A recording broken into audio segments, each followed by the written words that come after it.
Ever feel like that line between belief and skepticism gets blurry? Like, what would you do if something really weird happened? Would you tell anybody?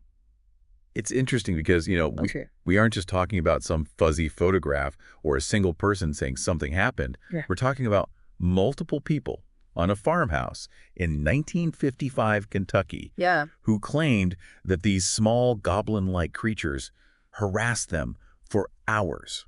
Okay, and this is where it gets interesting for this deep dive because the sources that I looked at are kind of split. History.com goes all in on like the spooky side of things. Right. But Wikipedia lays out all the different investigations that were done and even brings up some alternate theories that are almost as wild as the initial theories. Yeah, and what both of them emphasize, though, is how much this event impacted UFO lore, like the Kelly-Hopkinsville encounter. That's the formal name for it. Right. This isn't just some local legend. Right. It's one of the big ones. Yeah, it's one of the big ones. So let's set the scene. It is August 1955, rural Kentucky, the Sutton family. And it's a big family, which will become important later. They're all hanging out at their farmhouse okay.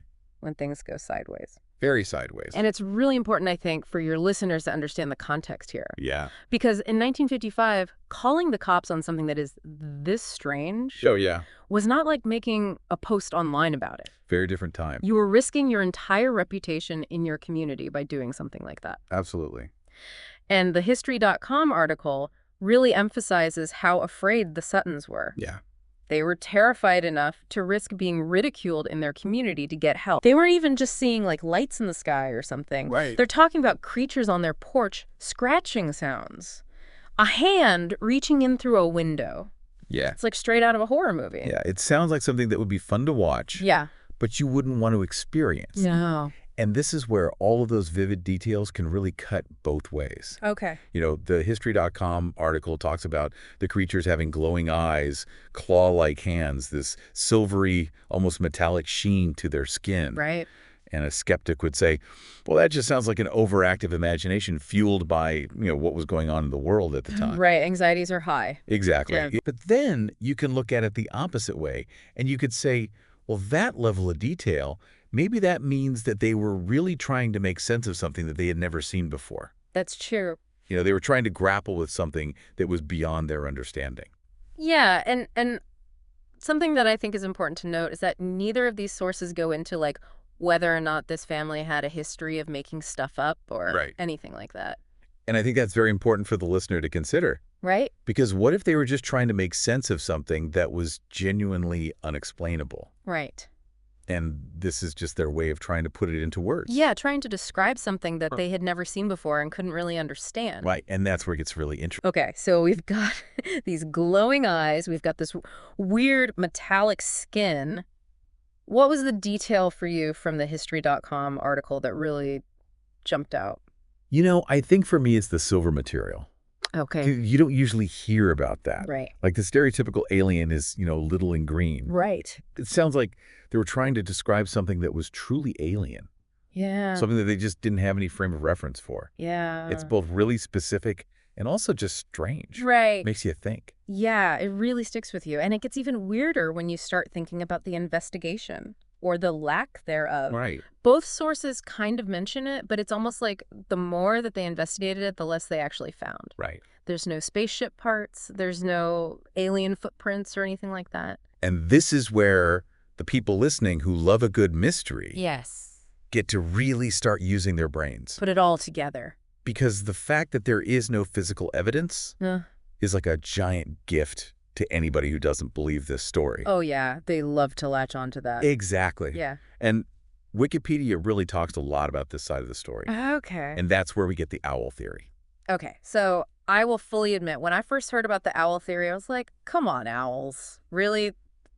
That's what you're going with. Right. But then I started reading about the great horned owl. Yeah, and it kind of all starts to make sense a little more. Yeah, because their size matches up with the descriptions. Right. Those big old yellow eyes, if you're seeing them in the dark, could definitely seem like they're glowing. Absolutely. And great horned owls can get aggressive. Oh, yeah, especially when they're nesting. Yeah, so like I said before, this was in August. Right. Babies could have been around. For sure. They were going to be very protective. And History.com even mentions that some of the witnesses described the creatures more as curious than like actually malicious or scary. Right. Which owls are. Owls are. Yeah. Yeah. So it's like, okay, I can kind of see it now. But here's the thing that gets me. They were used to owls. Right. They knew their land. They were country folks. Exactly. Would they really be that scared of an owl? Right. That's the big question. Yeah. That's what we're all here to try to figure out. Right, because is this just a simple case of misidentification? Right. People were scared. It was dark. It was late at night. You don't really know what you're seeing. Or is there something else here? Because the family always stuck to their story. They Yeah. never tried to, like, make money off of it. Exactly. So is there something more here? That makes you wonder. Yeah, and I think another important thing to consider is this is 1955. Oh, yeah. There's no smartphones. Right. You can't just Google it. You can't Google it. You can't quickly take a picture and be like, what is that? Exactly. So they were really left with just what they saw with their own eyes and then telling other people about it. And having to rely on each other's interpretation of what was happening. Yeah, exactly.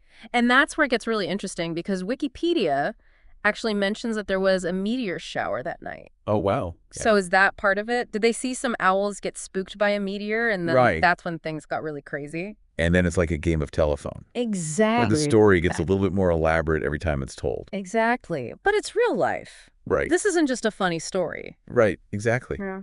This is something that really happened to these people. This is something that really messed them up. Yeah. And I think that's what makes this whole thing so interesting, even after all these years.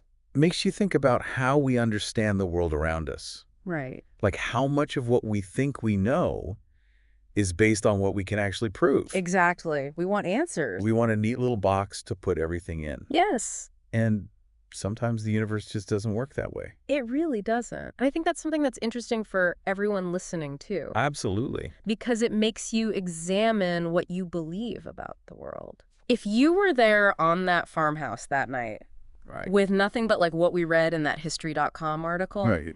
and the darkness surrounding you, what would you do? Would you be looking for something to protect yourself with? Would you be looking for your phone to take a picture? Or would you just be like, I need a drink? Seriously. Because I know me, I would be immediately like, where's my phone? I got to get a picture of this. Right. But they didn't have that option.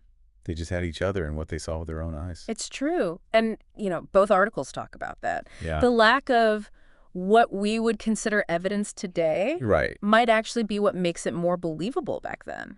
Because it makes it more authentic to the time period. Yes, Yeah. exactly. It speaks to this time when, like, encountering something truly unknown and weird Right. was still possible. Yeah. The world was a much bigger and much less understood place. Absolutely. You And I know. think that's really what it all comes down to. The world is full of these weird things. Absolutely. And just because you can't explain it Right. doesn't mean that something wasn't there. And it doesn't mean that it's not worth thinking about.